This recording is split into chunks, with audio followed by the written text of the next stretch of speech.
শুভ সকাল বন্ধুরা। সোমবার আমড়ার ডালের রেসিপি নিয়ে চলে আসলাম। ডালটাকে ভালো করে ধুয়ে কড়াইতে বসিয়ে দিলাম।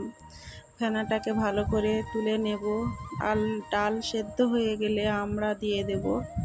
আমড়া সেদ্ধ হয়ে এলে লবণ, হলুদ গুঁড়ো দিয়ে নেব। ডালটা ভালো করে নাড়াচাড়া করে দেব। সোমবারের জন্য সরিষা ফোড়ন, শুকনো লঙ্কা এক জায়গায় করে নেব। ডালটাকে নামিয়ে নিয়ে ধুয়ে নেব।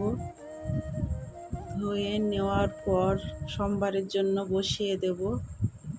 কড়াইতে তেল, সর্ষে ফোড়ন, শুকনো লঙ্কা দিয়ে নাড়াচাড়া করে ডাল সোমবার দিয়ে দেব। ডালটাকে ভালো করে নাড়াচাড়া করে নেব। নাড়াচাড়া করে নিয়ে ফুটে এলেই নামিয়ে নেব।